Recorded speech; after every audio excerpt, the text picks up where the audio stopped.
السلام عليكم ورحمة الله وبركاته. هذا اليوم هو يوم العفو، يوم الصفح الأكبر من الكريم ابن الكريم ابن الكريم إبراهيم البكري عن أخينا حسين هرهرة.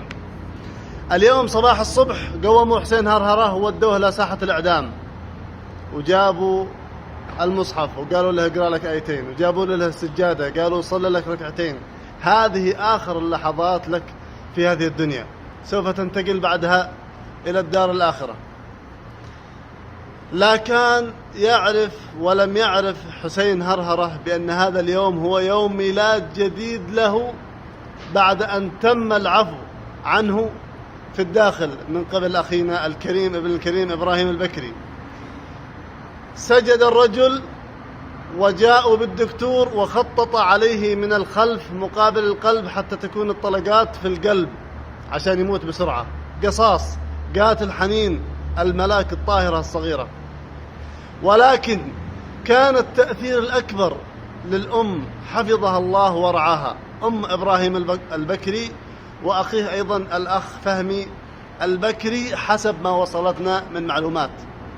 الأم كان لها التأثير الأكبر، التي احتضنت ابنها ورمت نفسها عليه وقالت يا إبراهيم يا إبراهيم أنا عند الله ثم عندك، وهذا جاهي عليك، اعف عنه لوجه الله سبحانه وتعالى.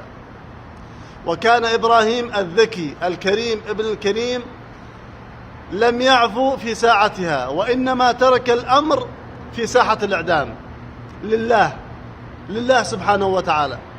وعندما خطط الدكتور قلب حسين هرهرة من الخلف حتى ترمى عليه الطلقات وتكون نهايته في هذه اللحظات، إذا بالأخ إبراهيم يرفع يده ويقول لقد عفوت عنه لوجه الله. الله أكبر الله أكبر، والله إنك كريم ابن كريم، وإنك رجل وشهم، والله لو طلبت القصاص فنحن معك، وإذا طلبت العفو فنحن معك، وإنما نحن نرسل رسائل للجميع، وأهم رسالة هي أن هذا الكريم ابن الكريم قد عفا لوجه الله بدون مقابل.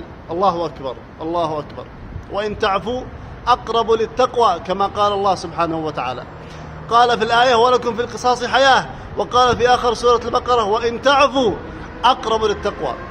انتهى هذا العهد وانتهت هذه القضية، وسيتم دفنها إلى الأبد، وستبقى ذكرياتها إلى يوم القيامة، وسيخلد التاريخ ذكرك يا إبراهيم البكري في أنصع وأجمل وأوفى صفحاته.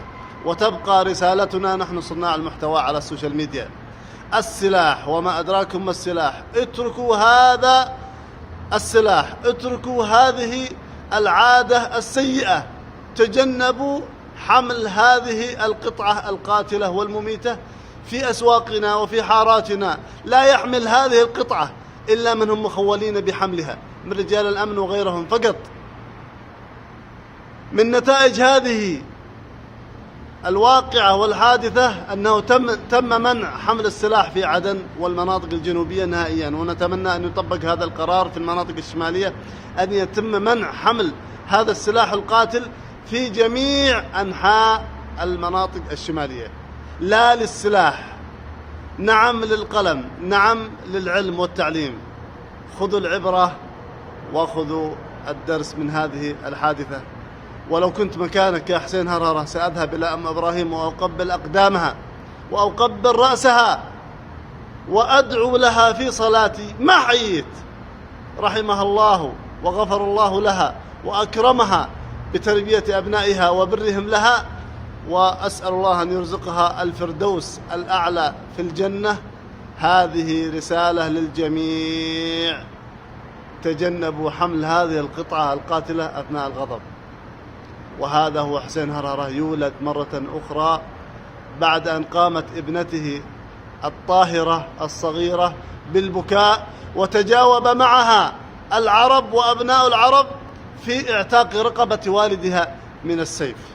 سيعود لكم أبيكم بعد أن يقضي مدة السجن 2 عام في السجن للمحكومية العامة للدولة، وسيعود إليكم بإذن الله قريبا في العاجل.